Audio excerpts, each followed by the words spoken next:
ባለፈው የሞሪንጋ ሻሂ ቲክቶክ ላይ ለቅቄ ነበር። እንደ አጋጣሚ አሰራሩ ብላችሁ ብዙዎች ጠይቃችሁኛል።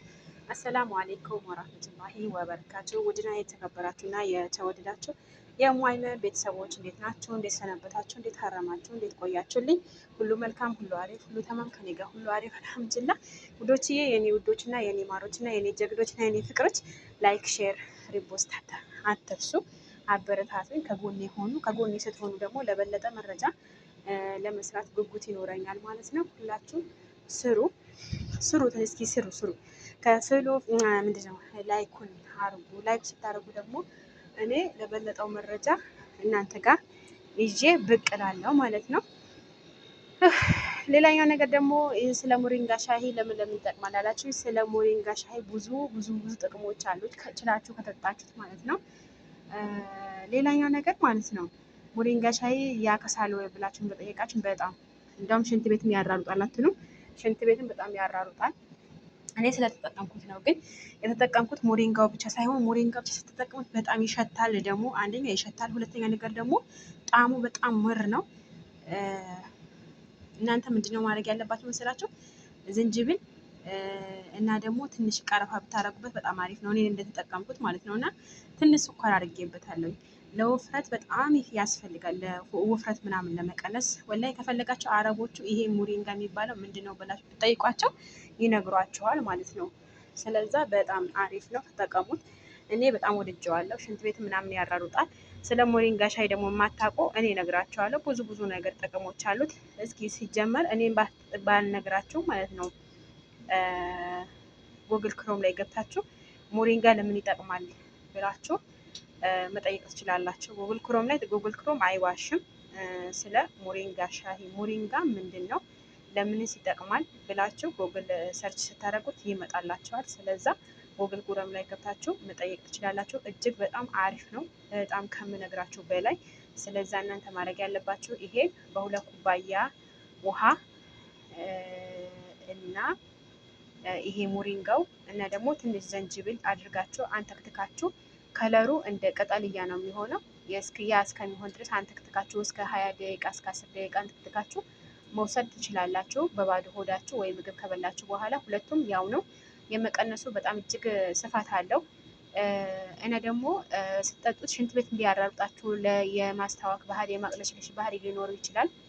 ግን ያውም ሆኖ ብትጠቀሙት እጅግ በጣም አሪፍ ነው። እጅግ በጣም ለውጥ ታገኙበታላችሁ። እመኑኝ። ግን በተደጋጋሚ ስትጠቀሙት በጣም የሆነ አይነት ስሜት ይሰማቸዋል እና ሞክሩት። ወላሂ እመኑኝ። በጣም እጅግ በጣም የወደድኩት እና ሽንት ቤት ያስራሮጠኝ ነው።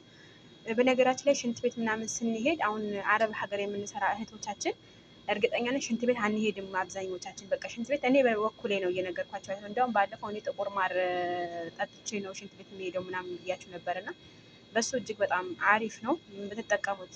ይሄ ራሱ በጣም አሪፍ ነው ማለት ነው። ቆይ እና ውዶችዬ ይኸው የመጀመሪያው ብዙ አይደል የነበረው። አሁን ደግሞ ውሃ ላይ ነክሬው አስቀመጥኩት ለማታ ማለት ነው። እንደዚህ በምተኛበት ሰዓት በምጠጣበት ሰዓት እጅግ በጣም በቃ ሆዴ ምናምን ከተነፋብኝ እንደገና የበላሁት ምግብ ካልተስማማኝ ምናምን በጣም የእንትን ስላለው የመፍጨት ባህሪ ስላለው እሱን ይጠቀመዋለሁ ማለት ነው። አሁን ውጪ ሆኜ የቀረጽኩላችሁ ምክንያት ቤት ውስጥ ሴትዮዋና ልጇ ስለሚያወሩ እንደ አጋጣሚ የእነሱ ድምፅ እንዳይገባብኝ ብዬ ስለፈራሁ ነው እንጂ አሰራሩ በጣም ቀላል ነው። ያው ሞሪንጋው ታዘጋጃላችሁ፣ ዝንጅብል ታዘጋጃላችሁ። የተፈጨው ከሆነ የተፈጨው ንጹህ የተፈጨው መሆን አለበት፣ ዝም ብሎ አይደለም።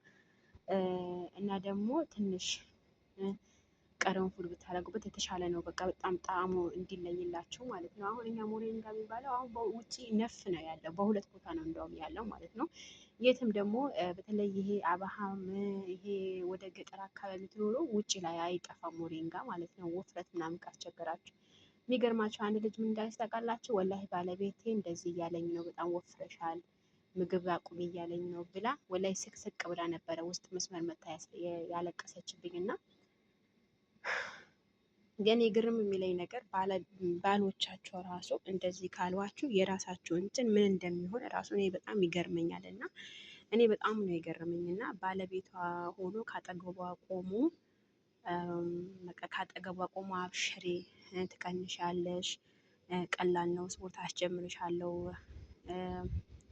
ማለት እየተገባ በጣም ወፍረሻል እያለኝ ነው። ምን ላድርግ ዜዶ በአላ አረርጅኝ እና እኔ በነገራችን ላይ ይሄን ያክል እኔ እኮ ነግሬያቸዋለሁ። የምትጠቀሙት ነገር ምሳሌ አሁን እኮ እናንተ በቀን ራሱ አንዴ በተለይ በጣም በቃ ከ80 ኪሎ በላይ ላለን ወይም ላላችሁ አሁን እኔ በነገራችን ላይ በሰሞኑ ስለካ 65 ነበርኩኝ ከ69 ገባሁ። ምክንያቱም በመጀመሪያ በጣም ከሙን ተጠቅሜ ከሎሚ ጋር በጣም ኦቨር ደሜ እስከ ጭራሽ ዜሮ ሆነ ማለት ነው። ደሜ ዜሮ ሲሆንብኝ ምን አረኩ መስላችሁ? በቃ አቆምኩት ማለት ነው። ለተወሰነ ወራትም ሳይሆን ቢያንስ ወደ 1 ወር ምናምን ወደ 1 ወር ከሳምንት 2 ሳምንት ምናምን አቆመኩት ማለት ነው። የምጠቀመው እና ምግቡ የመቀነሱ ባህሪ አቆምኩት እና በእኔ ደረሰ ነው እየነገርኳቸው ያሉት እዚህ ጋር። ከዛ እንዳጋጣሚ እንደዚህ እያልኩኝ 1 ወር ወደ 2 ወር ምናምን እየተጠጋሁ ሄድኩ ማለት ነው። ከዛ በኋላ ኪሎ እየጨመረ መጣ ማለት ነው። ግን ደሜ እየጨመረ አልመጣም፣ እንደውም እየቀነሰ ነው የመጣው። ስለካ መጀመሪያ አልሐምዱሊላህ ከ89 ኪሎ ወደ 65 ኪሎ ገባሁበት በ1 ወር ከ17 ቀን ነው ነግሬያቸዋለሁ። ይህንን ያመጣሁት ስቴፕ ምንድን ነው? ከሙንና ቡና ኑስ ካፌ ነበረ እየተጠቀምኩት እንደዚህ ኪሎ ያወረድኩት ማለት ነው። ከዛ በኋላ እየሄደ በጣም ኦቨር እስከ ጭራሹ ቀነሰ ወረደ። ምን ማድረግ እንዳለብኝ ጨነቀኝ። እያዞረኝ መጣ፣ እየወደቅኩኝ መጣው። ከዛ ምን አረኩኝ? ሎሚውን ከሙኑን ቡናውን ተውኩት ማለት ነው ለተወሰነ ወራቶች። ከዛ በኋላ እየወረድኩኝ ይሄ ነገርማ አደጋ ሊያመጣብኝ አደጋ ሊያጋጥመኝ ስለሚችል ላቆመው ምናምን አልኩኝ፣ አቆምኩት። ከዛ ባቆምኩበት ምግብ እንደፈለኩኝ ነው። እራት መመገብ ጀመርኩ፣ ምሳ በትክክል መመገብ ጀመርኩ፣ ቁርስን በትክክል መመገብ ጀመርኩኝ። በቃ ኪሎ እየጨመረ መጣ። ገባችሁ አይደለ? እናንተ አሁን ምግቡን አስተካክላችሁ ሰላጣ ነገር ብታካትቱበት እንደገና በቀን ራሱ አንዴ ብትመገቡ ምንም አይነት ነገር ባጠጡ ምግብ ብቻ በማስተካከል ኪሎአችሁ ተቀንሳላችሁ ብላችሁ ታምናላችሁ? መቼም አታምኑኝም። እኔ ማለት ነው። እኔ በራሴ ላይ የጀረብኩት ነገር ነው። አሁን ልክ ምግብ መመገብ ስጀምር ኪሎ እየጨመረ ነው የሚመጣው እንጂ እየቀነሰ አይመጣም። ምግብ ካስተካከልኩኝ ደግሞ ቀላል ነው፣ ለመቀነሱም ደግሞ ይረዳኛል። ገብቶሻል? እና ምን ማለት ፈልጌ ነው እዚህ ጋር የኔን እንትን እንደዚህ አድርጎ አይደለም።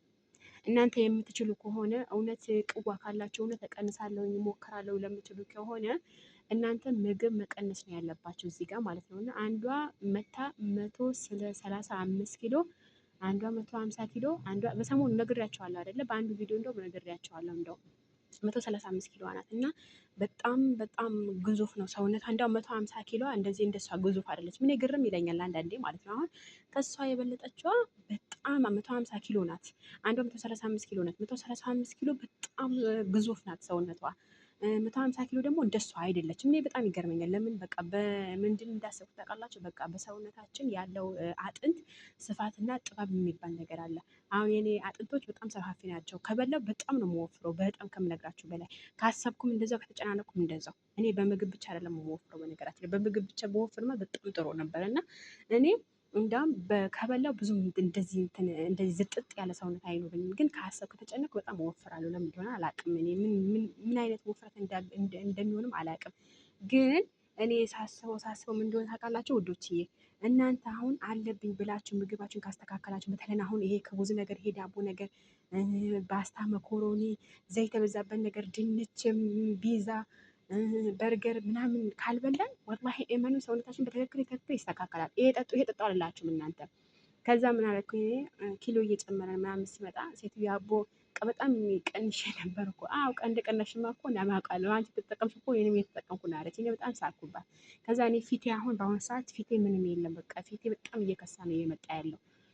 ስፖርት አልጠቀም ትቻለሁኝ። ከሙንም ይሄን ያክል አይደለም። ማታ ማታ ነው የምጠቀመው አንዴ። ግን እጄ አይደለም እኔ እጄ ብቻ ነው መቀነስ የምፈልገው። ኦልሬዲ እጄ ብቻ ስለሆነ ነው መሰለኝ አላውቅም። ፊቴ በጣም እየከሳ መጣ እና ሴትዮዋ ምን እየበላች ነው እየተጠቀም ምግብ አበይም እንደምትል እስከምትለኝ ድረስ ደረስኩ ማለት ነው።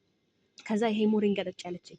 ሞሪንጋ ደም ስለማይቀንስ ሰውነት ይቀንሳል፣ ሽንት ቤት ምናምን ስለሚያስኬድሽ ይሄ ሞሪንጋ ተጠቀሚ አለችኝ። ሞሪንጋ በባዶ ነበር ተጠቀሚ አለችኝ። እኔ ሞሪንጋ በባዶ ደግሞ እንኳን ሞሪንጋ በባዶ ልጠቀሙ ይቀርና እንደዚህ ስትቀነጥፉት ማለት ነው ሽታው ቢስሚላ እንዴት እንደሚገማ በጣም ይሸታል። ሽታ ወላሂ እኔ ከምሬ ነው የምላቸው፣ በጣም ይሸታል። ከዛ እኔ አልፈልግም አልኳት። ከዛ ዝንጅብል በራሴ ስለ ሞሪንጋ ገብቼ ስጠይቅ አጠቃቀሙን ምናምን ዝንጅብል፣ ቅርንፉድ ምናምን አድርጋችሁ መጠቀም ትችላላችሁ ምናምን ሲል የሆነ ዶክተር ሰማሁኝ። ከዛ መጠቀም ጀመርኩ። የሆነ ሽንት ቤት ያስኬዳል።